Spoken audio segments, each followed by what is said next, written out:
KCB has been a catalyst in driving and pushing the affordable housing agenda through provision of mortgage, hence controlling over 50% of the mortgage industry in our country. Your Excellency, the call is to enable us for housing, and our presence this afternoon is our commitment, and especially by financing our customer intakes to be able to build these houses. And we will continue together in ensuring that we finance the like-minded investors, and not only end there, Your Excellency. Through the KCB Foundation to Jiajiri platform, we also commit to train especially the people from this locality so that they can get access to employment. Your Excellency, we have submitted various papers to be able to finance the upcoming housing project, specifically Nakuru Mixed Development, 100 Housing Unit, Meru Housing Phase 1, Kisumu Kanyakwar Phase 3, Changamo Development Phase 1, Kirinyanga County Housing Project, 100 Housing, Muranga Housing, Kiambu Housing, Laikipia. And Your Excellency will keep on submitting our papers for the financing of the upcoming projects.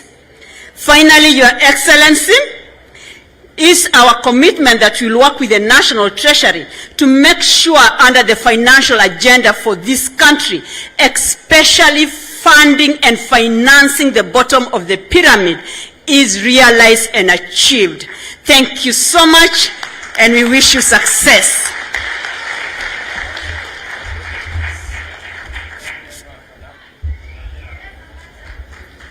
Thank you very much, Madam Kimtai. Your Excellency, KCB have in writing said that they have an amount of 100 billion that they are committing towards affordable housing. And I'm sure we are going to realize that amount. Next, Excellency, today's occasion is about now the next phase. The next phase, Excellency, is about how we are going to transform the Jua Kali artisans and the opportunities that are coming up. I'd like to invite the Managing Director or the Director General of NITA. And the reason why we have invited NITA as he comes is because there is a lot of our people that work in these sites. They don't get any certification.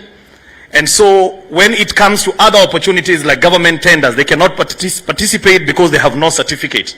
So we've agreed with NITA that they are going to have a presence here on site to train and certify masons, plumbers, electricians, but also they will go to the 2 other off-sites so that they can certify them there, so that the people don't have to go to offices to look for this certification. They come right where they are working. Thank you very much, MD.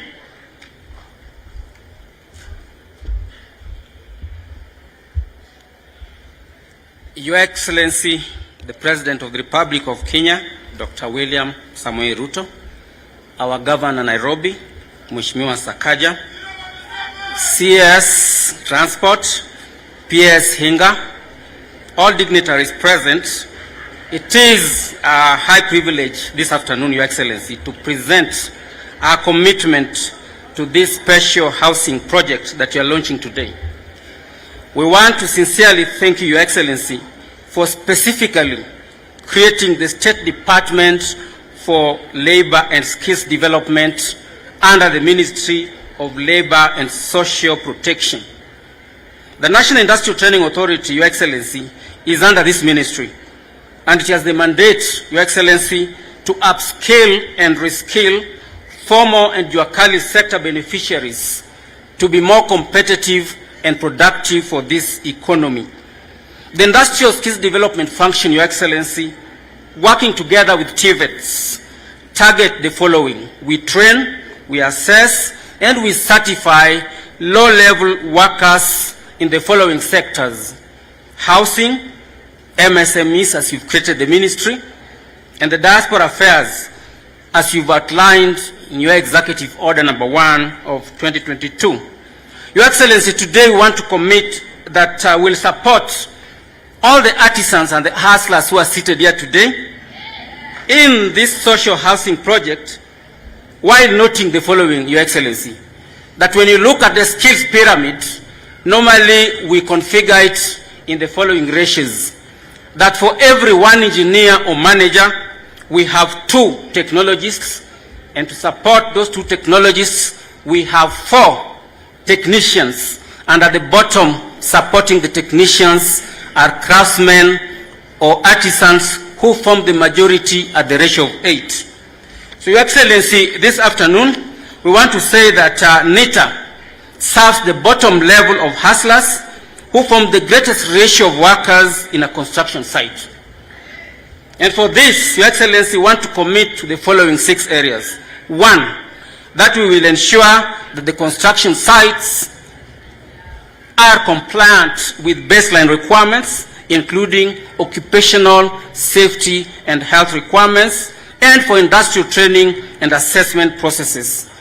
Your Excellency, we will then profile the entry behavior of the hustlers who are seated here today, so that they will profile them for specific trade areas with a focus on the following trade areas: masonry, which is huge in this project, metal fabrications and welding, carpentry and joinery, roofing, plumber pipe fitting, which is scarce in this economy, tiling, Your Excellency, electrical wiring, solar installations, and even painting. But we are not limited, Your Excellency, to these trade areas for the purposes of support. We will then, Your Excellency, apply the recognition of prior learning model, which includes customized on-site assessment to evaluate the capabilities of the hustlers, while on-site that will lead to certifications. Your Excellency then will issue them with NITA certificates for the successful beneficiaries, commencing at level 2 of the qualifications framework, which is basically grade 3, grade 2, and grade 1. Your Excellency, you are aware that the certifications can be vertically enhanced to what we call master craftspersons at level 3, progressing to level 8 at professional master craftspersons.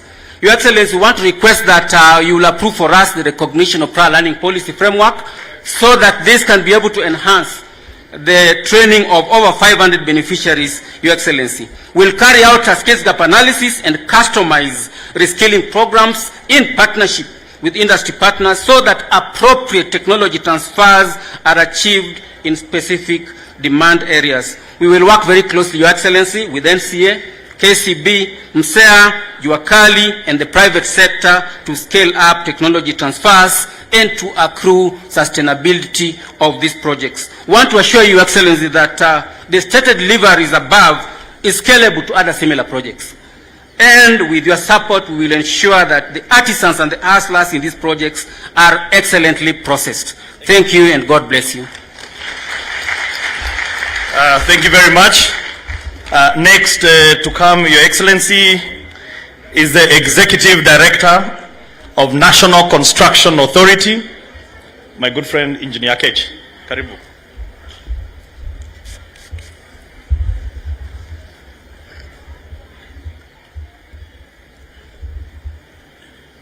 Your Excellency, the President of the Republic of Kenya, Daktari William Samoei Ruto, all elected leaders present, the ministry officials, wageni wote waalikwa, pamoja na wananchi wa Kibra, amjambo.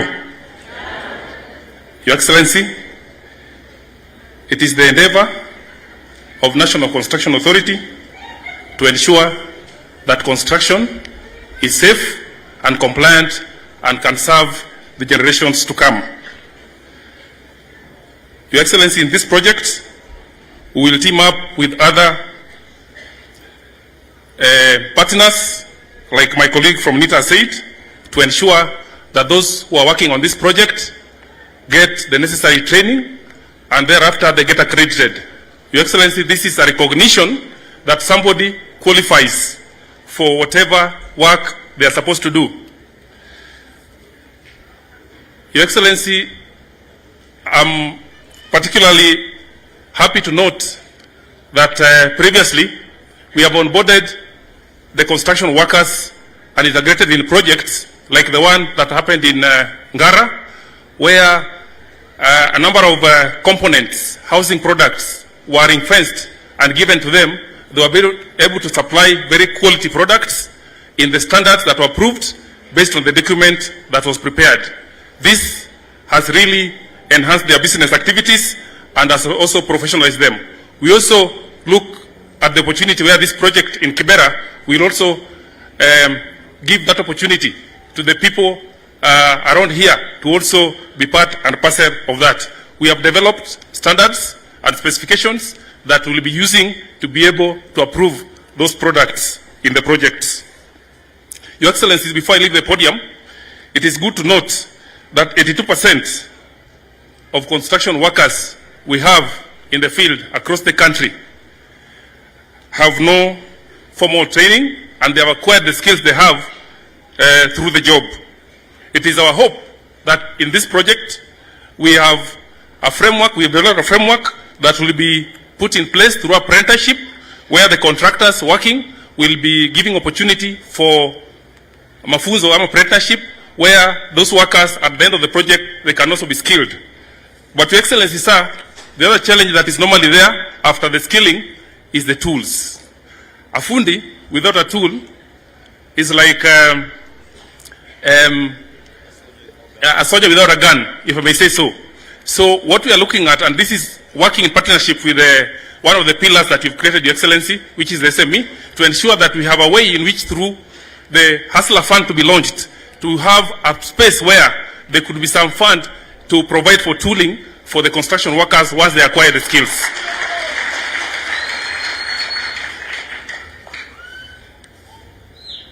In conclusion, sir, we urge implementing agencies to integrate the use of building components that are locally manufactured and supplied by these particular hustler groups. We shall provide the much needed support on quality assurance and compliance to ensure safety and quality of the constructed works. Your Excellency, sir, we assure you of our continued support in achieving the goals of the affordable housing program and the implementation of the agenda to grow and develop our country and empower wananchi wa Kenya. Asanteni sana. May God bless all of you.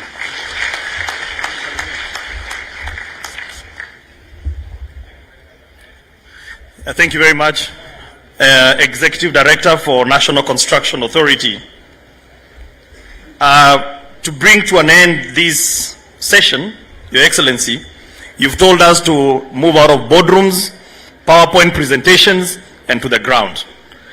And in the plan itself, it talks about linkages of Jua Kali with the TVET colleges. This is the first project where we are going to demonstrate how. We are going to turn the TVET colleges into incubation hubs for our people so that when we give them opportunity, they don't get stuck. And so therefore, allow me to invite the Principal Secretary for the State Department of Vocational and Technical Training, Dr. Mwakima, to come and tell us how we shall get that done. Thank you. Your Excellency, Honorable Dr. William Samoei Arap Ruto, the President of the Republic of Kenya and the Commander-in-Chief of the Kenya Defence Forces, the Governor of Nairobi, the elected leaders, Cabinet Secretaries present, my colleagues, Principal Secretaries, distinguished guests, ladies and gentlemen, good afternoon.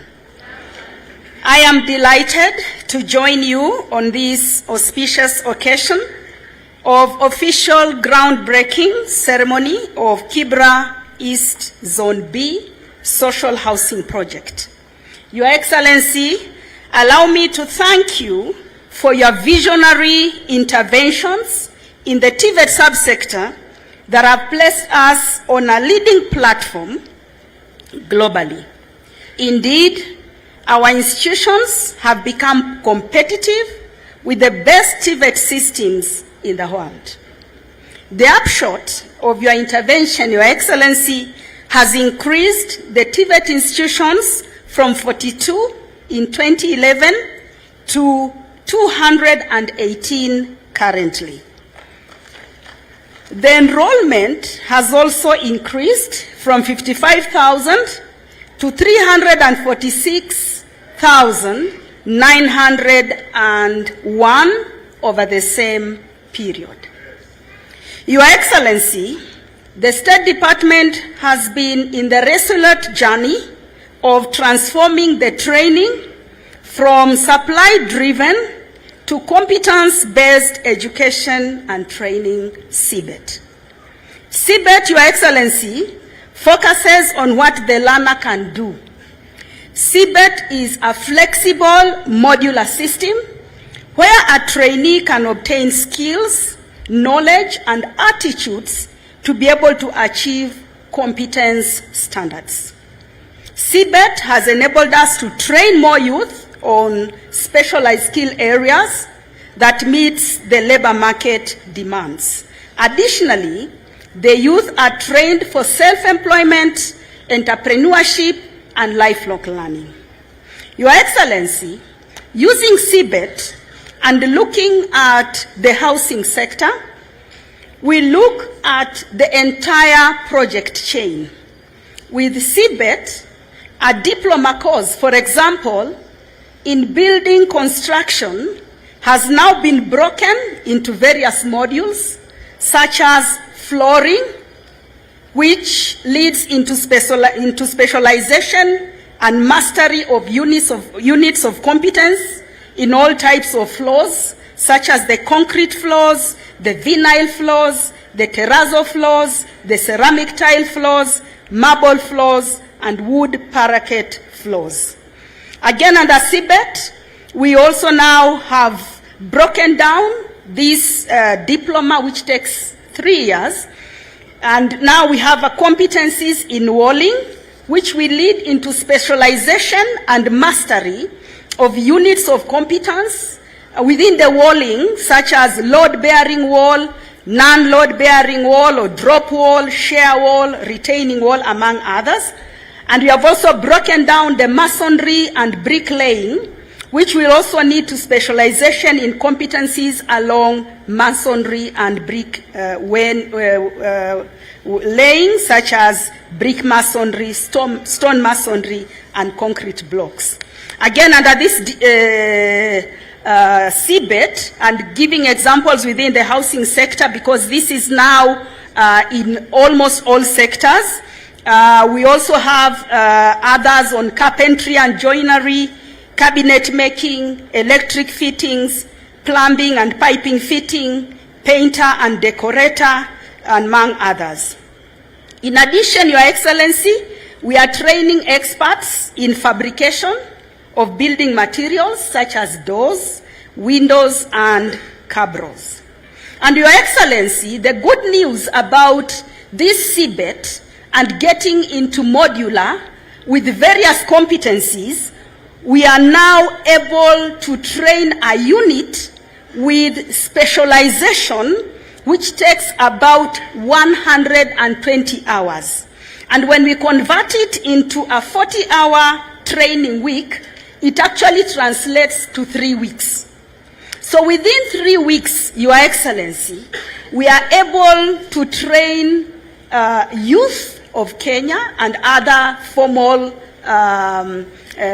interests to now get into the market and acquire competences that will allow them to employ themselves or be employed and earn as they progress with other competencies. Your Excellency, this is not only cheaper for parents, but is also able to release skills to the labor market within a very short time. In reference to this project, Your Excellency, I am pleased to inform you that for Kibra East Zone B social project, we have partnered with the State Department for Housing and Urban Development and will collaborate, working together with the Jua Kali sector to provide enabling environment and incubation centers to be able to produce 8,398 standard steel doors at Kabete National Polytechnic, and the principal of Kabete National Polytechnic, together with the trainers and the trainees, are here. We will also partner to produce 11,000 243 wooden doors, and 62,675 quadrant externally, and the same number internally. And this will be done by PC Kinyanjui, the principal of PC Kinyanjui. The trainers and the trainees are here. Your Excellency, I'm also happy to inform you that we have signed an MOU with the State Department for Housing and Urban Development with an overall objective for collaboration in the provision of affordable, social, and decent housing. We have agreed to partner to achieve, among others, skilled labor under the CBET. We will optimize the utilization of the 92 appropriate building materials and technology centers that are located across the country. And in addition, we shall fabricate relevant housing parts such as doors, welded windows, and other fittings. Your Excellency, as I conclude, I also want to inform you that we are developing entrepreneurship skills among youth, and we have an industrial TVET linkage component where we have linked Jua Kali wood clusters along Gong Road to PC Kinyanjui Technical Training Institute, and the Jua Kali metal cluster along Jogoo Road and Kariobangi to Kamkunji Technical College, and Kabete National Polytechnic has also been brought in because of their expertise in metalwork. In addition, Your Excellency, we have finalized the recognition of prior learning policy, complete with the instruments, and we look forward to now get into accreditation because we have successfully piloted it. We have built the capacity, and the TVETs, which are distributed all over the world, all over Africa, all over Kenya, working together with NITA, we should be able to satisfy. As I conclude, finally, Your Excellency, because of time, within the Kenya Kwanza Manifesto, we have produced the TVET National Blueprint together with the implementation plan. We also have come up with the National TVET Blueprint, and we wish to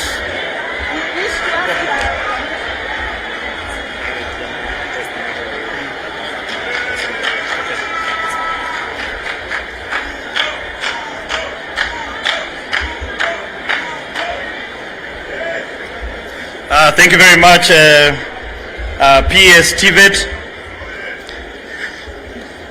Excellency,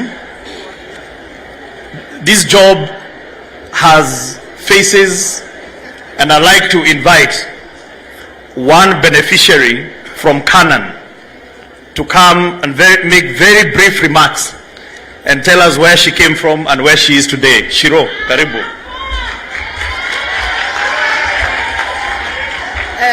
Our Excellency William Samoei Ruto, our Governor, Nairobi County, our Women Rep, Nairobi County. My name is Anne Wanjiro, jina ya mtaa ni Shiro. Your Excellency, nataka kusema ya kwamba sisi ni wale beneficiary wa kwanza wa Canaan Zone A. Hiyo iko kando yetu tu mahali pale. Mimi ni chairperson wa mahali pale na nimekuwa executive committee kuanzia 2004. Nilikuwa na plot mahali pale na nilikuwa nabishana na hii mambo ya Kenya Slum upgrading. Nilikuwa mbaya sana. Nilikuwa naona ni kama tunanyang'anywa. Kwa sababu kuna ile mfano tuliona ya Nyayo high rise, na wakati huu tulifurahia Kenya Slum upgrading, iliita community, tukakaa chini, tukakubaliana na tukakuwa pamoja. Kwa hivyo nashukuru sana Minister of Housing kwa Kenya Slum upgrading. Rais, nataka nikuambie ya kwamba hakuna kitu umefanya mzuri sana katika mambo yote ambayo uko nayo kama kuja kuzindua hii project siku ya leo. Nataka kusema hivi, Bwana Rais, kama kuna kitu mzuri na kitu ambao umesaidia ni kutoa mtu katika slums na kupewa nyumba nzuri. Mimi hapo Rais unaniona, najua wengine wanaulizana huyu alikuwa anakaa tu slum. Nakwambia ukikaa nyumba mzuri, hakuna mambo ya moto moto, maisha inabadilika. Nafikiri mimi, wale wananijua mimi si msichana, mimi ni mama na mimi ni shosho, niko na wajukuu. Lakini ukiniangalia ni kwa sababu ya kulala mahali pazuri. Hakuna moto. Maisha yangu imebadilika hivyo. Na tena rais, nataka nikuhakikishia kwamba wana slums si ati ni kupenda kwao.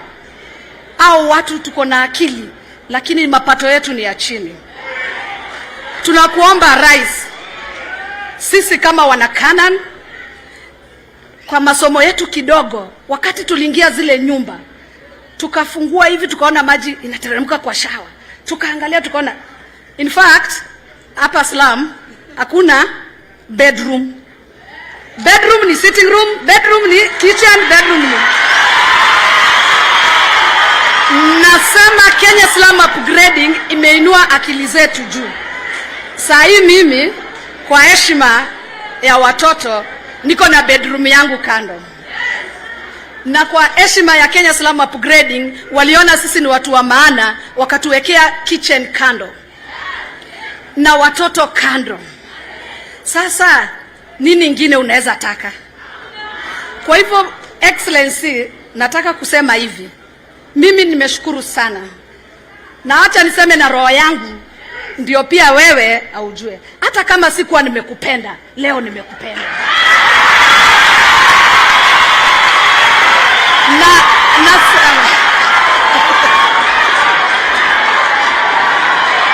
Nataka kushukuru sana rais.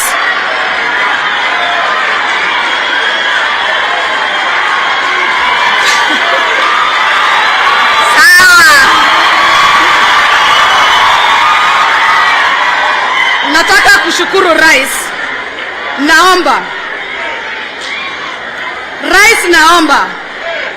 kama chairperson wa Canaan, na kwa sababu hata hiyo gorofa unaona wale wanaishi hapo ni asla, bado maisha yetu ni ile ya chini, na kuomba siku ya leo ili nikupende zaidi na wana Canaan, tuondolee stamp duty, tuondolee rand rate, kwa sababu wakati tulipewa tulifikiri stamp duty na rand rate ati ni kupunguziwa pesa. Ni kwa sababu ile pressure tulikuwa tunataka tuingie kwa nyumba mpya. Tumekaa akili imefunguka, tukaona kumbe rand rate na stamp duty ni kufinyika kidogo. Na kwa sababu tunataka rais, siku ya leo naomba utuhakikishia ya kwamba kitu mzuri ambao utatufanyia kama wana Canaan, kutuondolea rand rate na stamp duty. Ya pili, bwana rais, nataka kupongeza Ministry of Housing ya Slum upgrading. Na sitaki kusifu wale wakubwa. Nataka kusifu staff wa Ministry of Housing ambao wako hapa. Kazi mzuri ambao wametufanyia, tumewatusi sana, tukifikiri wanatufanyia vibaya, na kumbe ni maisha yetu walikuwa wanatengeneza. Kwa hivyo nashukuru sana, nasema ni asante, na niseme bwana rais, nataka nikitoka hapa ukuwa umetuhakikishia hivyo, na mimi nimesema saa hii nimekupenda, ni kwa sababu najua rand rate itaisha. Asante sana. Msalimie.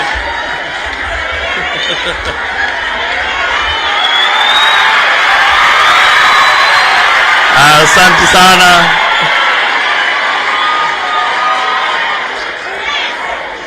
Asante sana Your Excellency Shiro. Your Excellency, wacha nikuondolee shida moja ya stamp duty. In the 2020 finance bill tumeondoa stamp duty for first time homeowners. Kwa hivyo hiyo tunaweza sema imeondolewa. Hiyo ya land rent sijui tunajua ni aje tutapanga. Allow me, Your Excellency, now to take back the program to Mike Gitone.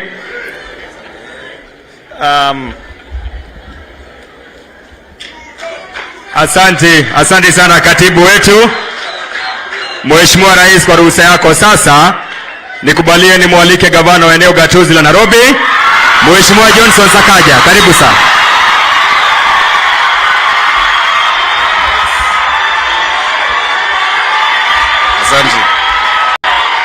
Haya.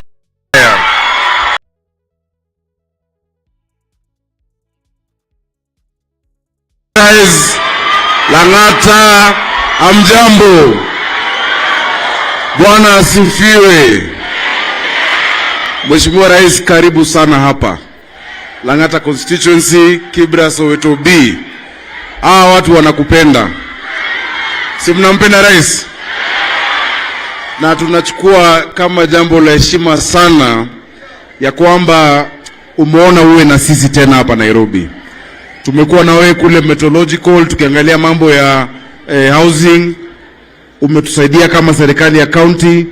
Asante sana leo hii kuwa hapa na sisi. Mheshimiwa Rais, kabla ya kuzungumza, najua wale viongozi ambao walitajwa labda majina hayakutajwa. Wacha tumseme kwa majina sana sana wale wa Nairobi, kuanzia na Oyugi, MCA wa hapa. Huyo Oyugi ni kiongozi mzuri. Kila wakati hata nikiwa senator alikuwa ananipigia simu kwa sababu mambo ya watu wa hapa. Watu wa high rise mko na bahati sana kuwa na mheshimiwa Oyugi kama MCA wenu. Haya, pia tuko na kiongozi wa MCAs wa Kenya Kwanza, tunamuita Bishop, nilimuona kutoka Waithaka Ward, ako hapa na sisi. Tuko na mheshimiwa Ronaldo wa Umoja, ako hapa. Tuko na Itenya. Wapi Brayo? Huyu mheshimiwa Rais, huyu Asla ni kijana wa Kibra. Na wewe ulimnominate. Sasa ni nominated MCA katika County Assembly ya Nairobi. Nimesikia Samora, mheshimiwa Samora huwa ametoka Kasarani. Of course tuko na chair lady hapa, mheshimiwa wetu ambaye ako nominated. Pia Shironi MCA lakini asemi, yule ameongea ni MCA nominated na pia ni chair wa ODM katika Lang'ata. Na tuko naye kwa County Assembly. Tuko na Cecilia pia nafikiri. Ndio yule Cecilia, of course unamjua coordinator wako wetu wa chama. I can't see very well. Virginia alikuwa agent wangu wa Lang'ata na yeye ni MCA pia wa hapa. Your Excellency, niko na dada yangu mama wa county anaitwa Esther Pasaris. Wacha aje azungumze. Pia yasalimiani, karibu mheshimiwa Pasaris.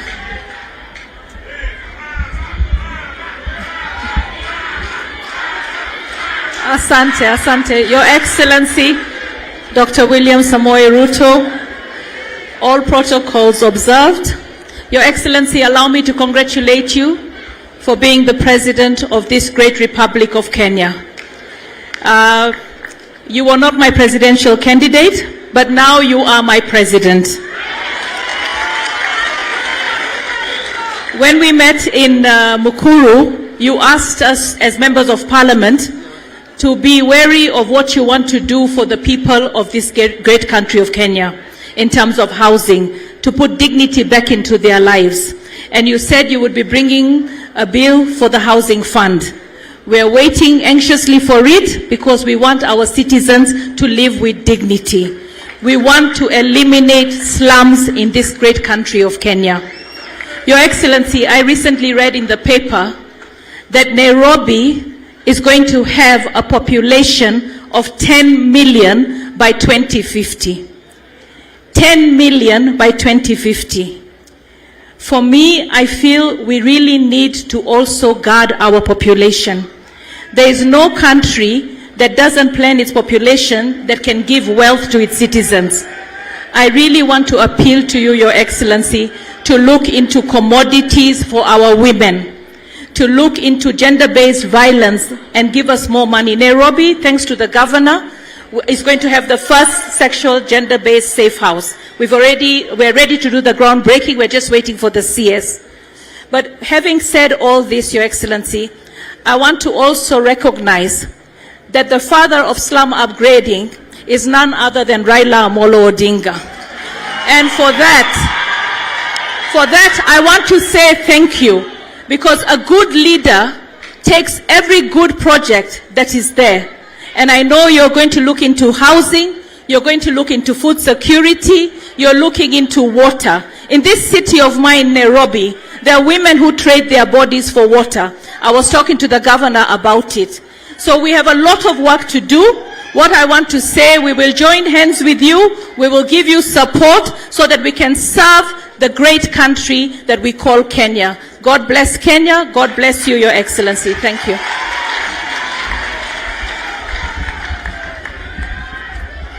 Asante sana, Mheshimiwa Pasaris. Asante sana. Thank you so much for being here. And thank you for the maturity you show in your politics. Pamoja na Jalas, kuna wale wanafikiri bado tuko kwa siasa. Siasa iliisha. Rais ni mmoja. Governor ni mmoja. Wananchi ni hawa na ni wetu, tunawafanyia kazi. Si ni kweli?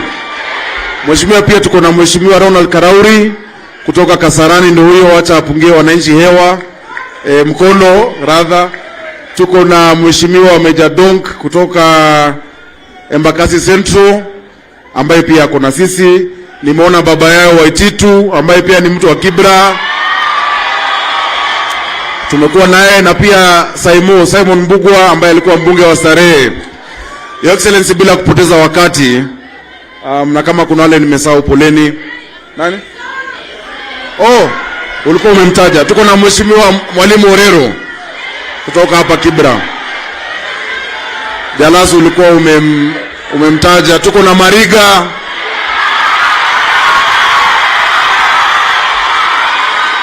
Ambaye ako hapa. Asante sana.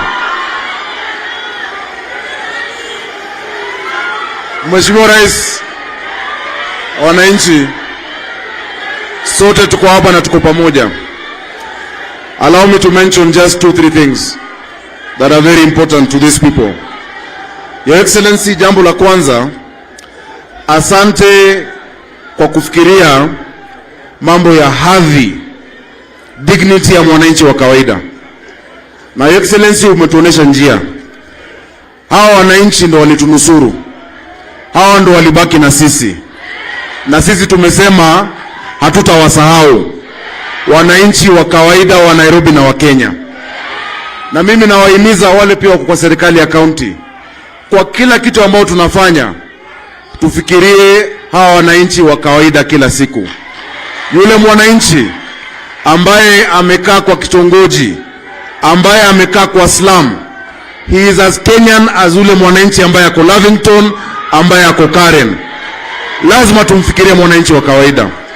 Na Excellency, wewe ndio umetuonesha kwa mfano wako na kwa mtindo wako. And for that reason, Excellency, kwa project kama hii, Ochanda tulieni. Ochanda nimemuona, tunamjua. Tulieni. Hawa vijana tunawajua wote, Excellency. Ni vijana wako na wanakupenda. Your Excellency, tumesema kama county government, siku za mwananchi wa kawaida kudharauliwa Nairobi zimeisha. Na tulisema ya kwamba kwa mipango yetu yote kutoka housing ambapo tumesupport, kwa mfano hapa niliandikia PS tarehe 19, alikuwa ameniandikia kutoa approval ya hii kazi yanze without all of those technical steps. Pia ile restriction ya kwenda juu, wanasema usipite a certain height, tumetoa hiyo approval. Na pia waweze kuanza kazi kabla ya kuupload title deed ambayo tunatafuta, tumetoa hizo approval. But tumesema ya kwamba kwa mfano jana na juzi tumekuwa tukiangalia budget ya Nairobi County. Your Excellency, niliona walikuwa wameniwekea 500 million shillings atukujenga nyumba ya governor na deputy governor. Nimwambia watoe hiyo pesa, tujengea watu masoko, tujengea wananchi wa Nairobi mahali ya kufanya kazi, kwa sababu hapo ndio watu wetu wako. Simi kuna mali inaishi tayari. Sasa jameni, nusu bilioni kujengea gavana nyumba, akina mama hao wanahangaika. Vijana wetu wanahangaika. Hawana kazi. So nimeeleza watu wangu kwa county, na najua pia kwa national government wamejua focus yetu iko kwa mwananchi wa kawaida. Tuangalie mwananchi wa kawaida kwanza, sisi tutajipanga huko mbele. Si ni kweli? Jambo la pili, na nimekubaliana na Mheshimiwa Jalas. Mheshimiwa Jalas ambaye ni ndugu yangu sana, na tulikuwa wasanii pamoja. Tumesema ya kwamba ile TVET, Your Excellency, ambayo ilikuwa inaendelea hapo Madaraka, na wewe ndio ulizindua, tuimalize ili vijana wetu waweze kupata training hapo ndani kwa TVET. Na najua hatua 2-3 TVET itakuwa imeisha. On top of that, kuna Vocational Center ambayo tumeaward hapa Hairas na mheshimiwa wetu Oyugi amesukuma, nimehakikisha imekuwa awarded ili vijana wetu tusome, tusikae mtaani tu. Tunataka kutoka kwa dimanga, hiyo dimanga utatoka bila kulambuku bana. Sawa sawa? Tukiwafungulia TVET, tukiwafungulia hii vocational training, go there, get educated. Hata kama ni studio ya mtaa, enda hapo ujaribu usani yako. Ukikaa tu mtaani ungoje Jalas ama Mwalimu Orero akupatie za macho ama Mariga, hatutaenda mahali. Sawa sawa? So Excellency, nimefurahi kwamba tumesema hata ile kazi itafanywa hapa, na nimefurahi huyu contractor wetu ambaye anaitwa Gelot, yeye pia ndo alifanya hii high-rise ya kitambo hii, yeye ndo alifanya. Vijana wa hapa wafanye kazi, wamama wa hapa wafanye kazi, wapatiwe nafasi katika mpango huo. Excellency, nikimalizia, tumesema ya kwamba, na nimesikia Shiro anasema ati watu wasilipe rates.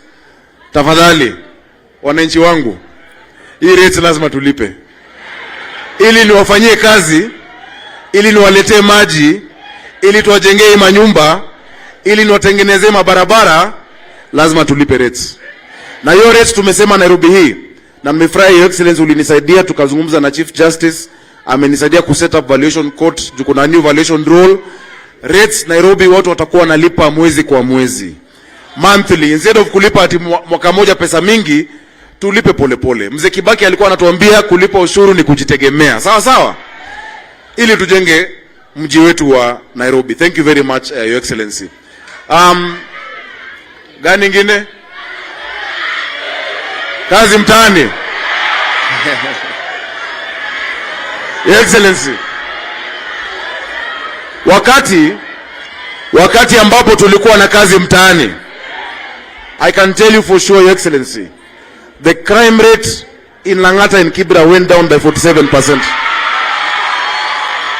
Ilishuka na 47%.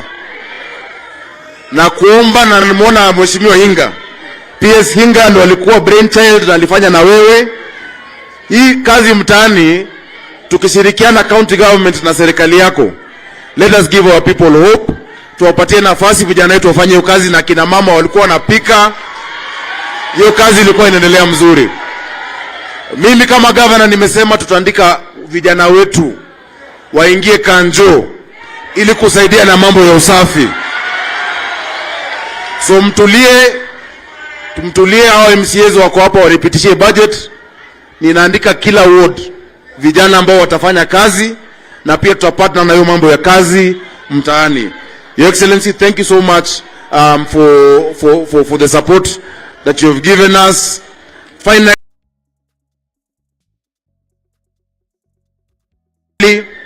wale artisans wanafanya kazi, wale wana tools, tunaita common user facility, ili unakuja hapo unapiga randa yako, kama wewe ni seremala unafanya kazi, na usiku unapata kitu ya kupeleka nyumbani. Thank you so much, Your Excellency, for this. Allow me at this stage to invite the Cabinet Secretary, and actually before the PS, Your Excellency, I forgot to recognize our good friend, the former Member of Parliament for Lang'ata, Nixon Korir, ambaye anaitwa Generali, ambaye yeye pia anafanya kazi for now. Yeye ni Deputy MP, Assistant wa Jalas, wanafanya pamoja. Lakini Your Excellency, nakuomba kwa niaba ya watu wa Nairobi, najua hujamaliza kuunda serikali, angalia huyo Nixon vizuri, pia asonge aingie kwa serikali yako. Asante sana.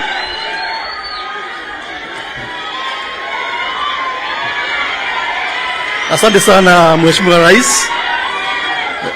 Before I speak, let me invite Tom Molwa, who is the chairman of the task force which was looking at affordable housing.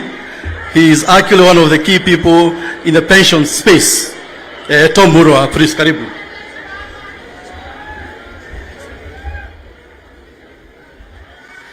Your Excellency, the President, Dr. William Samoei Ruto, the President of Kenya and the Commander-in-Chief, our Cabinet Secretary is present, the Governor, all protocols observed. Bwana Rais, Kenya sisi tunajulikana sana kwa mambo mengi duniani. Tunajulikana kwa mbio, tunajulikana kwa ukarimu, tunajulikana sana kwa M-Pesa, lakini hii muradi ya affordable housing, Bwana Rais, ndio mambo yote. Your Excellency, tunajua ya kwamba si tu nyumba. Hii ndio ile muradi itabadilisha maisha kabisa, kwa sababu inaleta employment kwa watu wote wa Kenya hii. Wewe ulitoa ufisadi wako, ukatushaudi wale wafanyabiashara wa machama, wa sako, wa pension, wa insurance, tuache kuomba pesa, kwa sababu hapa Kenya tuko na pesa. Sisi wenyewe mama mboga na maasla wote tuko na pesa kwa chama zetu, tumeweka pesa kwa pension yetu, tutaweka pesa kwa asla fund, na sisi wafanyabiashara tukasema tutamsupport rais, kwa sababu serikali imesema itatupatia hadhi, alafu wale wawekeshaji pension, insurance, sisi tutaleta pesa kusaidia serikali kujenga hizi nyumba. Alafu hizo nyumba mtapata hizo nyumba, mtalipa rent to own. Baada ya miaka kidogo nyumba inakuwa yako. Hiyo pesa yote tunasanya wenyewe kama wa Kenya kwa ile spirit ya Rambi na pension scheme, na chama tumeamua ya kwamba kuanzia mwaka hii, Bwana Rais, tunaanza na bilioni 500 kuanza kujenga nyumba, ndio Wakenya wetu wapate nyumba ya kufaa kabisa. Bwana Rais, tunajua ya kwamba Bwana Rais, tukiendelea na hiyo mwito, Kenya itabadilika kabisa, na tutakuwa tumetoa shining star ulimwengu mzima. Thank you very much, Your Excellency. I only want that to say, we commit to support your government from the insurance sector, from the pension sector, to make sure that we get housing and we live in dignity. Asante sana, Bwana Rais.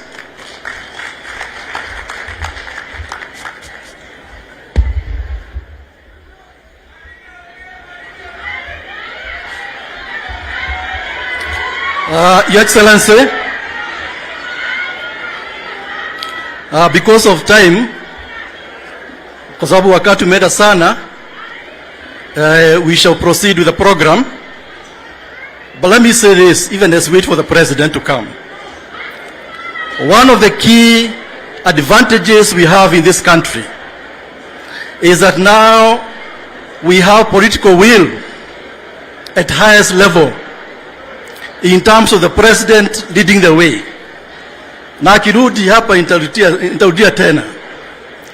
Niseme hivi, in the last 1 month, ndugu zatu, the President has been to 3 different projects for housing. Kama governor alisema, tulikuwa kule Mukuru, halafu juzi tukaenda Rogai kule Kajiado.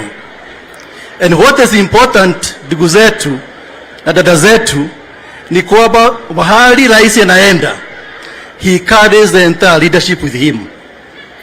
Because ukiangalia hapa, sasa mwesikia Tom Murwa ameongea, yeye mkuu wa pensions, kuna wa bank wako hapa, bankers are here, you had KCB, mkiangalia kuna developers who are here, investors. So what is important is to know, tukienda mbele hakuna mahali itaachwa nyuma. Wajua, Excellency, nilikuwa nasema hili ya muhimu nirudie tena. What you brought to us in this country is leadership in terms of supporting areas which you never have developed. Wajua, tulijaribu miaka 10 iliyopita hii mambo ya housing, lakini what was required is political will. Ukienda Kajiado, governor ako hapa, ako huko. Ukiangalia governor wa Nairobi ako hapa, ukiangalia women rep ako hapa. Lakini kwa sababu rais ako hapa, kila mtu ako hapa. Ukiangalia kama mabenki yote iko hapa, ma pension funds. So nafikiri Excellency, tukiendelea namna hii, sasa naambiwa kutoka hapa utaenda Nakuru, halafu uende mahali pengine. I think within a short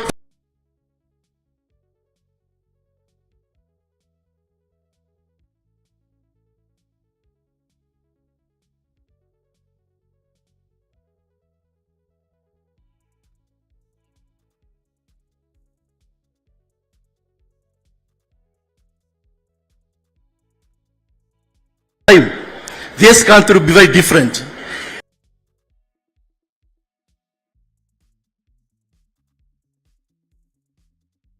In Africa, in the world, it is Kibra. Sasa kwa sababu hii muradi another 2 years, hiyo itakuwa ni story. It will be a story behind us. Kwa hivyo rais, kwa sababu ya masaa, ni kushukuru kwa kuja, na ningeomba tu simame sisi zote tumkaribishe rais wetu wa Kenya. Asante sana.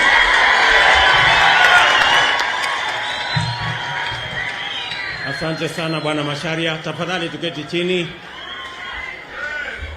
Viongozi wote wenzangu na wananchi wa hapa Kibra pamoja na Lang'ata, hamjambo?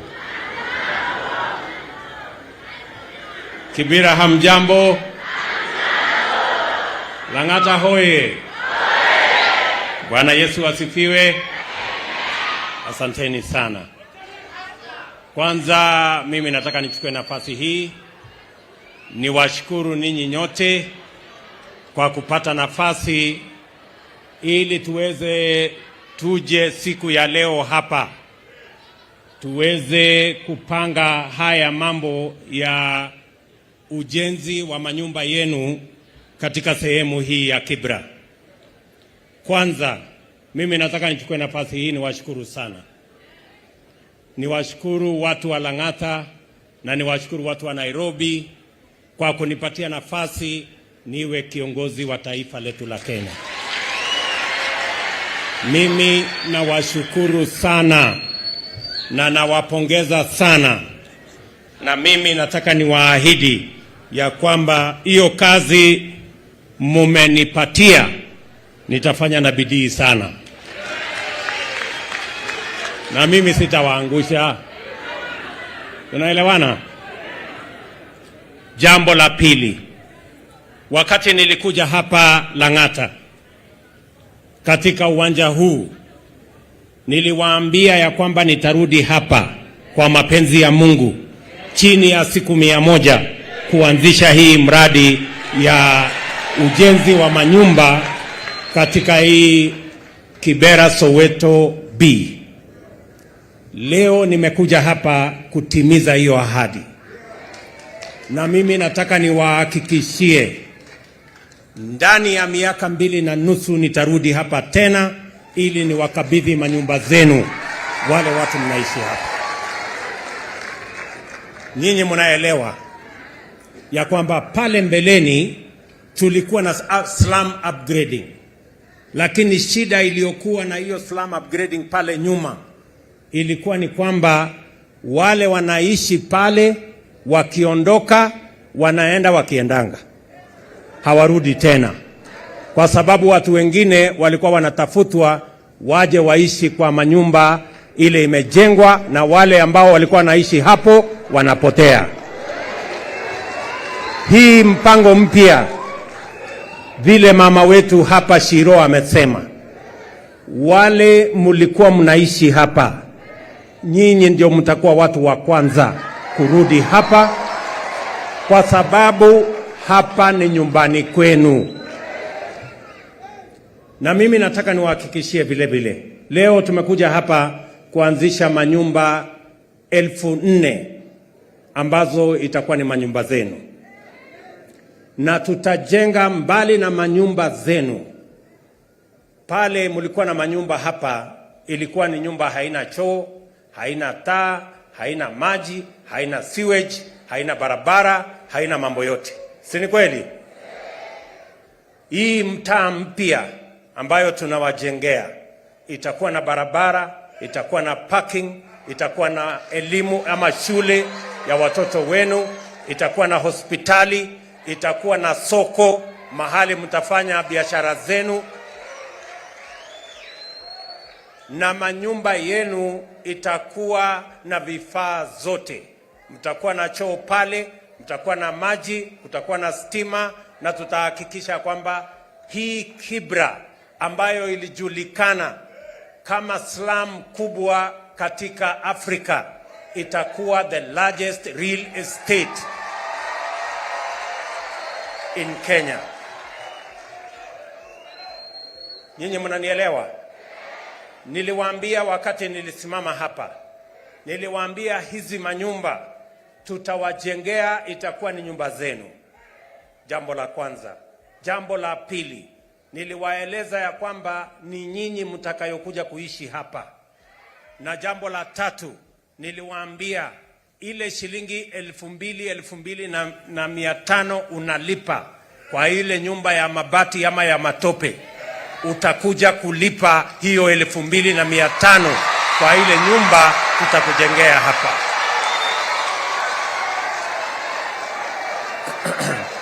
Nyinyi mnanielewa?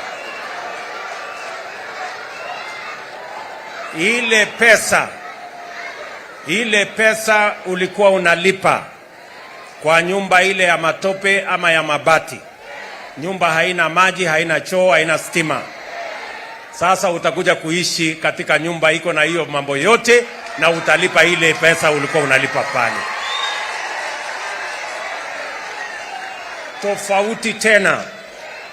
Tofauti tena, wewe ulikuwa unalipa 2,500 na hiyo nyumba ni ya mwenyewe. Hakuna siku hiyo nyumba itakuwa yako. Lakini leo hii nyumba tunawajengea hapa, utalipa 2,500 na baada ya miaka 20 nyumba hiyo inakuwa yako. Unaendesha nyumba yako.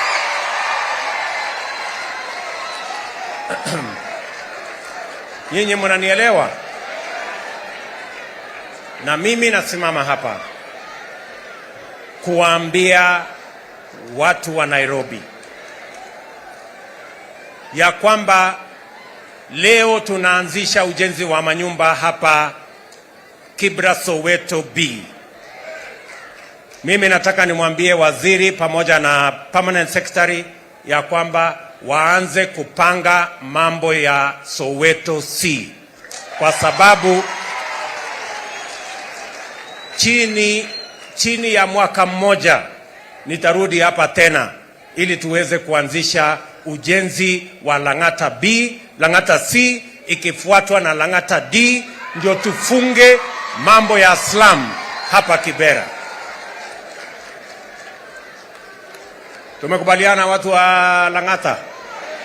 Watu wa Kibra tumekubaliana?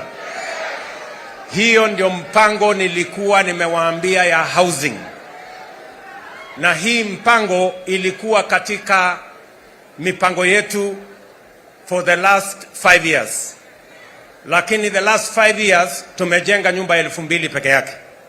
Mimi nataka niwahakikishie watu wa Nairobi na watu wa Kenya ya kwamba kabla ya mwaka mmoja, in the next 1 year, tutakuwa tumeanzisha ujenzi wa manyumba 200,000 katika taifa letu la Kenya. Because this is a project that cannot wait. The rate of our urbanization is at approximately 4.4%.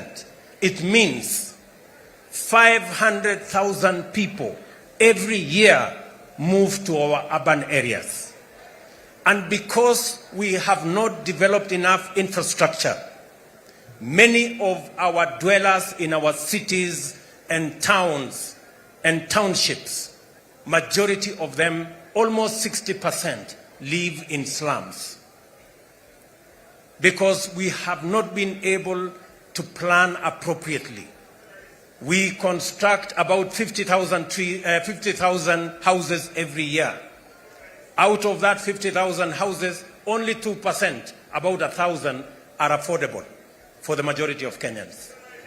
They fall in the category of affordable housing.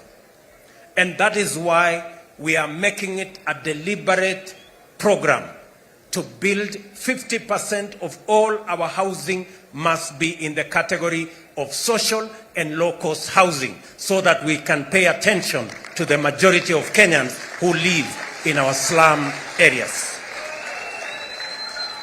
Na sababu hiyo, tumesema ya kwamba tutaongeza nyumba tutakazojenga kila mwaka ifike 1,200, kwa sababu tayari tuko na upungufu wa manyumba milioni 2 Kenya ya wananchi kuishi. We already have a shortage of 2 million houses. And every year we are supposed to cater for another 250,000. So it is important as a country that we focus in this area so that we can give the people of our country dignity. They can live in areas that are dignified, and they can fend for themselves, and they can bring up their families in environments that are of good quality and in environments that are in tandem with the provision of our constitution. Kwa hivyo, mimi nataka niwahakikishie ya kwamba hiyo barabara tutatembea pamoja. Ndani ya wiki 2 nitaenda pale Makongeni kuanzisha nyumba 25,000 zingine za low-cost housing. Na hapa Nairobi nimesema ya kwamba tuko na ekari karibu 3,000 ambazo tunaweza kuzitumia katika program hii ya affordable housing. So in Nairobi alone, focusing on 3,000 acres, we should be able to build 500,000 houses in the city of Nairobi. And I want to ask all the stakeholders in this field, from the ministry responsible to the developers, to the financiers, and to the off-takers, that we work together and we are going to provide the necessary leadership so that we can change the status of our city and change the status of our country. Tunaelewana jameni? Hapa wakati mambo ya ujenzi itaendelea, tutakuwa na wafanyi kazi karibu 2,500 watakaofanya kazi katika huu mpango. Vile vile tutakuwa na biashara. Mumesikia tumekubaliana na contractor ya kwamba yeye atafanya 60% ya kazi. 40% ya biashara itafanywa na wafanyabiashara wengine wadogo wadogo hawa. Tumekubaliana ya kwamba milango yote karibu 8,400 itatengenezwa na mahasla wa hapa. Tumekubaliana ya kwamba madirisha yote karibu pia 15,000 madirisha 15,000 itatengenezwa na vijana wenu wa hapa Lang'ata, vijana wale wanafanya kazi pale Ngong Road, wale wanafanya kazi Kariobangi. Tutawaunganisha wote ili wafanye hiyo kazi na walipwe hiyo pesa. Tumesema pesa milioni 550 itaenda kwa hawa wafanyabiashara wadogo wadogo hawa. Tunaelewana? Na tunaweka mkataba, tunaweka contract ya kwamba hiyo kazi itafanyika kwa mpango huo, so that we make sure that we have the local content of this contract, so that ordinary small beneficiaries and other stakeholders, the Jua Kali sector, na tumekubaliana ya kwamba PC Kinyanjui watatusaidia, kwa sababu serikali tayari tumenunua equipment ya karibu bilioni 30 na tumeweka katika all these technical and vocational training centers. Tunataka hiyo equipment itumike kusaidia watu wa Jua Kali kutengeneza hiyo milango, kutengeneza haya madirisha na kutengeneza ile quarter, naitwa nini? Yes, hiyo maneno mmeweka hapo inaitwa quadrants. Quadrants zote tunahitaji quadrants 1,120 za ndani na za nje. Hizo zote zitatengenezwa tukitumia machine ambazo tumenunua tayari, iko katika TVET zetu, na watu wa Jua Kali mtashirikiana na TVET zetu ili mkubaliane hiyo biashara itaendeshwa namna gani. Wase, mmesikia? Mmenielewa? So mimi nataka tukubaliane kwa njia hiyo, na vile vile nimesema ya kwamba mimi nilikuja kuanzisha hii Lang'ata Technical Training College hapa Madaraka, si kweli? Na tumekubaliana na mbunge wenu wa sasa ya kwamba hiyo mpango lazima tuikamilishe, na pia tuhakikisha ya kwamba kuna equipment ili vijana wa kutoka hapa Lang'ata na hata wale wa Kibra tuwapange na ujuzi na mambo ya kuelewa ya kwamba hiyo kazi itafanywa kwa njia gani. But meanwhile tumekubaliana na NCA pamoja na NITA ya kwamba watakuja ili kuwapatia certification wale vijana ambao watafanya kazi hapa, mafundi. Hata kama wewe huna makaratasi, hiyo makaratasi tutahakikisha ya kwamba umepata. Nyinyi mnanielewa? Tuko na mpango ambayo tunasema inaitwa recognition of prior learning. Kuna watu wengi mafundi hawajaenda shule lakini wako na skill ya ufundi. Si kweli? Na tumesema hakuna haja ya kupeleka mtu ambaye anaelewa kazi shuleni tena. Fanyia yeye mtihani, patia yeye karatasi, aendelee na kufanya kazi.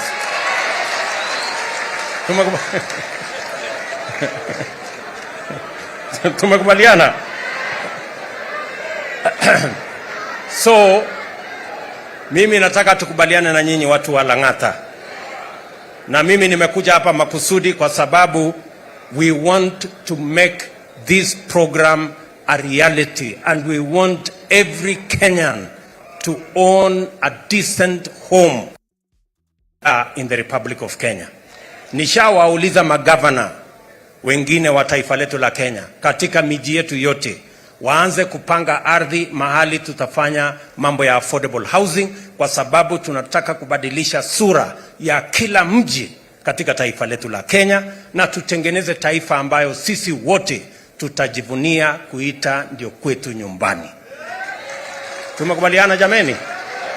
Vile vile wakati tunapanga hii kazi, tunapanga sio kwa sababu tunahitaji manyumba peke yake. Tunapanga vile vile kwa sababu inatupatia nafasi ya ajira. Nimesema katika hii mpango hapa, si ni kweli? Katika hii mpango hapa tutakuwa na nafasi ya ajira ya vijana 2,500 katika hii mpango. Najua nyinyi mumeniambia ya kwamba mnataka ile kazi mtaani. Munisikize, sikizeni. Mambo ya kazi mtaani ni mambo zamani. Ile kazi mtaani ya kuokota takataka na nini hapana. Tuachane na hiyo. Sasa kazi itakuwa hii. Nyinyi mnanielewa? Hiyo kazi sikizeni. Hiyo kazi ya mtaani, hakuna kazi ya mtaani tena. Kazi ni hii ya kujenga manyumba hii. Na nimemwambia huyu mungwana, wale watu wa kwanza ambao wataajiriwa katika kazi hii ni watu wa hapa Lang'ata na watu wa Kibra, ndio watakuwa wa kwanza. Jambo la pili, mulikuwa mnaajiriwa watu 500 kwa kila ward, si namna hiyo? Watu 500 kwa ward, ambaye ilikuwa watu 2,500. Si hiyo 2,500 ndio watasaidia kujenga hii nyumba? na tukianzisha ile Soweto C tutakuwa na watu wengine 2500, na tukianzisha ile Soweto D tutakuwa na wengine 2500. Sasa ile mlikuwa mnaniuliza kazi, si ndio hiyo?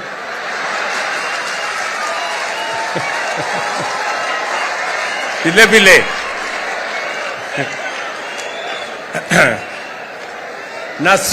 na sio hapa peke yake, tutaanzisha ujenzi wa manyumba katika kila constituency hapa Nairobi. Pale Makongeni mahali tunajenga nyumba karibu 25,000, tutahitaji vijana zaidi ya 20,000 watusaidie kwa hiyo kazi. Kwa hivyo tutapanga nafasi ya ajira ya kutosha bila ya kutumia vijana wendu kwenda kuokota takataka. Kazi ya kuokota takataka ni ya Governor Sakaja. Aokote takataka apeleke kule kwa mambo mahali inapelekwa takataka. Sini kweli? Ndio. Haya. Vile tumekubaliana mambo yote haya lazima tuyapange kwa mpango. Vile tunafanya kazi hii ya mambo ya kujenga manyumba, mimi vile naelewa ya kwamba muko na shida ya ajira, na ndio nimesema mambo ya ajira tutapanga ndani ya affordable housing. Na vile mmesikia hapa, kuna vijana wengi ambao wamesema wanataka pia wajumuishwe katika sehemu zingine za kutafuta ajira. Hapa leo mmesikia huyu jamaa amesimama hapa, anaitwa Bwana Mulwa. Huyu Bwana Mulwa hapo, nilifanya mkutano na wao jana na tumezungumza pamoja na wao, na wamekubali ya kwamba wataungana na sisi kama serikali ili kuweka pesa ya kutosha katika affordable housing na katika mambo ya infrastructure. Hawa jamaa wametuambia ya kwamba watatupatia shilingi bilioni 500 mwaka huu, in the first year.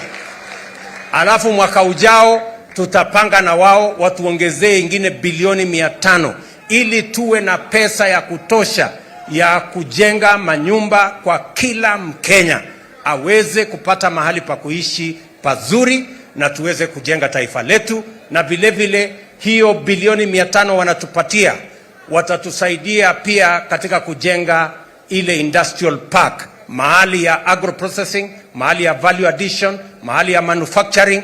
Tuta invest katika infrastructure, na tumekubaliana tunaanza katika industrial park ama industrial city ya Naivasha.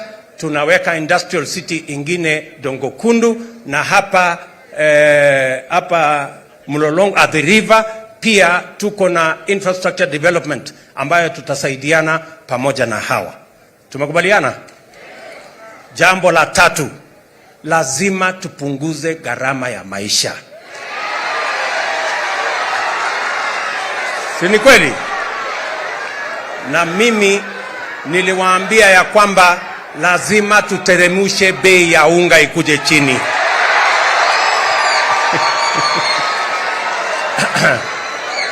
Na hiyo safari ya kupunguza gharama ya unga na gharama ya maisha tayari nimeianzisha. Tayari tumepatia wakulima wetu mbolea magunia 1.5 milioni, na tunawapatia ingine magunia 6 wazalishe chakula, ndio chakula ifike hapa ikiwa bei nafuu, na bei ya unga tuanze kuiteremusha. Mimi nataka niwaambie hivi, wale walioharibu hii mambo ya unga mpaka ikafika shilingi 230 walikoroga hiyo mambo kwa miaka 4, si ndio? Si waliharibu kwa miaka 4? Munipatie tu mwaka moja peke yake nitakuwa nimenyorosha. Si namna hiyo?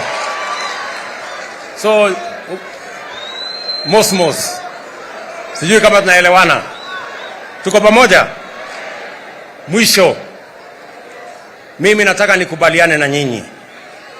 Huyu mama Shiro, chairman wa hapa Canaan, amesema ya kwamba alikuwa anipendi sana, na kwa sababu umenipenda hata mimi nakupenda sana, ndio. Na ni kwa sababu sisi wote tunakubaliana. Tumemaliza mambo ya siasa jameni, si ndio? Na mimi nataka niwahakikishie, hakuna mwananchi wa upinzani na hakuna mwananchi wa serikali. Sisi wote ni wananchi wa taifa moja, taifa la Kenya. Ile ilifanyika katika uchaguzi, mulitugawia kazi. Mukasema wengine waendeshe serikali, wengine wakuwe walimu wa kusahihisha waende upinzani. Na sisi wote tunafanya kazi moja, kazi ya wananchi. Si ni kweli? Kwa hivyo tutashirikiana, tutafanya kazi pamoja ili tuweze kutimiza malengo ya Wakenya. Wakenya wote wanataka chakula ipatikane kwa bei nafuu. Wanataka watoto wao wasome, wanataka waishi mahali pazuri, wanataka barabara zikuweko, na ya muhimu zaidi wawe na maji nyumbani. Tayari tuko na mipango mitatu ya kuongeza maji hapa Nairobi. Tayari nimeamuru watu wa Athi Water ile mpango ya Northern Collector Tunnel tuweze kukamilisha kabla ya Disemba. Ndio maji karibu 140,000 liters every day be available, 140 million liters iwe available in Nairobi, which is 140,000 cubic meters. Tunaelewana? Mpango ya pili, tayari nimeongeza pesa menu ambayo itatusaidia kuongeza maji Nairobi. Na number 3, nimekamilisha ile mpango tulikuwa nayo katika dam inaitwa Ruiru 2 ambayo pia italeta maji hapa Nairobi. Na jana tumekubaliana na waegezaji tutatengeneza dam ingine inaitwa Maragwa 4 na Ndarugu, ili tuhakikishe ya kwamba kila mwananchi wa Nairobi na kila mwananchi wa counties ambazo za metropolitan hapa Nairobi wanapata maji ya kutosha. These are commitments I am making because we have a plan to deliver on these commitments. Tumekubaliana watu wa Lang'ata? Tumekubaliana watu wa Kanairo? Ya mwisho. Hii mambo ingine yote mimi nitafanya na hawa viongozi wenzangu. Lakini kuna ile lazima hata na nyinyi mufanye. Si ndio? Si ndio? Mimi nataka niwaulize kwa unyenyekevu. Na mimi nawauliza nyinyi na Wakenya wengine wote, vile tutaweza kudeliver, vile tutaweza kuhakikisha kwamba tunatimiza, tuwe na barabara, tuwe na maji, tuwe na stima, tujenge hii manyumba yenu. Kila mmoja wetu lazima alipe ushuru. Kila mtu lazima alipe ushuru. Si ndio? Kila mtu alipe tax. Tumekubaliana? Mambo ya kulipa ushuru is not negotiable. Hatuwezi kuwa na mjadala ya kulipa ushuru. Na kila mtu, tukianza na sisi ambao ni watu wakubwa, lazima tulipe ushuru. Kama mama mboga anang'ang'ana mpaka analipa shilingi 50 kwa kanjo, mbona sisi wengine tusilipe ushuru ya Kenya jamani? Unaelewana? Mimi nakubaliana na mama Shiro. Sisi wote mutakubali tulipe ushuru kila mtu jamani? Munisaidie. Na mtu akikuja akuambie ati tukate kona ndio tusilipe ushuru, mwambie hapana. Wewe unataka kuharibu ili nyumba ile inajengwa pale Kibra nikose, ama barabara ikose. Kila mmoja wetu awe ni jeshi na shujaa ya kuhakikisha ya kwamba kila Mkenya analipa ushuru. Tafadhali na waomba, mahali unafanya kazi, kama unafanya kazi mahali fulani na unaona yule mwenye hiyo kazi anakata kulipa mama anakwepa kulipa ushuru, wewe tuambie, kwa sababu huyo anataka kuharibu maisha yako. Kwa sababu mtu asipolipa ushuru anaweka hiyo pesa kwa mfuko yake, anatuletea hasara kama taifa la Kenya. Na ndio mimi nakubaliana na mama huyu, Mama Shiro. Mama Shiro ameomba mambo ngapi? 2. Amesema ya kwanza, tunataka utuondolee ushuru ya mambo ya stamp duty. Na hiyo nimekubaliana na yeye kwa sababu hii. Tumesema kama serikali, kama wewe unanunua nyumba yako ya kwanza, first home owner, hatuwezi kukulipisha ushuru, tutaondoa mambo ya stamp duty. So Mama Shiro, mambo ya stamp duty tutaondoa. Sawa? Lakini hata wewe sasa ukubali.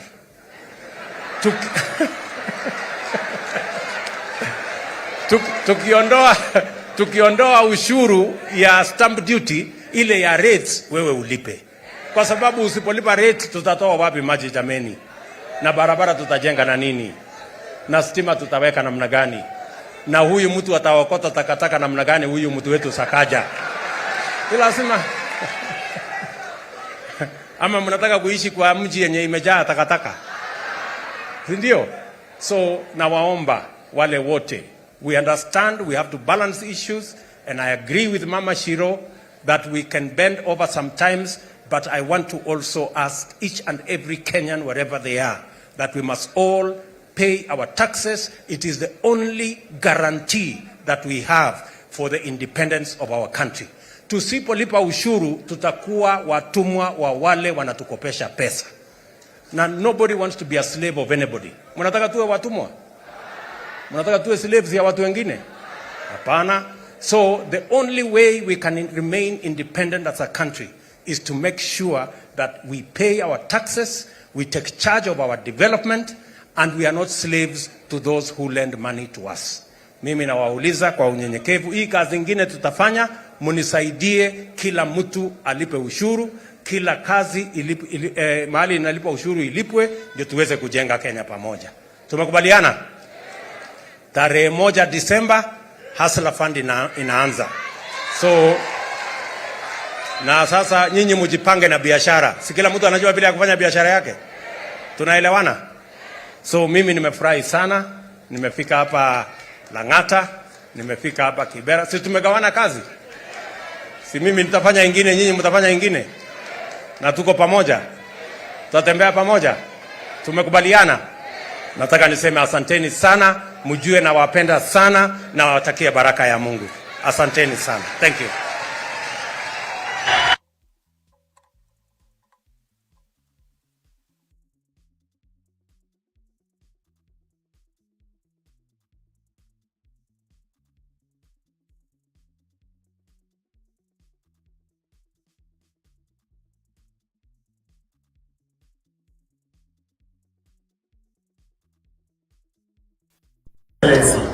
Niombe sasa unikubalie tuingie katika kutia ambayo umeahidi hapa mchana wa jua, na nitaomba sasa nimwalike our QS Mr. Omondi kindly to take your position, and also invite the chairperson Intex Mr. Summit kindly to take your position. The chairman Intex. Mheshimiwa Rais amezungumzia mambo ya Jua Kali kupata nafasi katika utendakazi. Kindly chairman take your seat.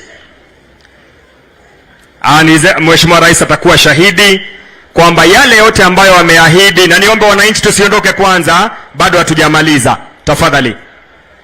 Ni mkataba ambao unaleta pamoja mwanakandarasi na wizara yetu kwa niaba ya Mheshimiwa Rais, ili kuhakikisha kwamba yale yote ambayo Mheshimiwa Rais ameyataja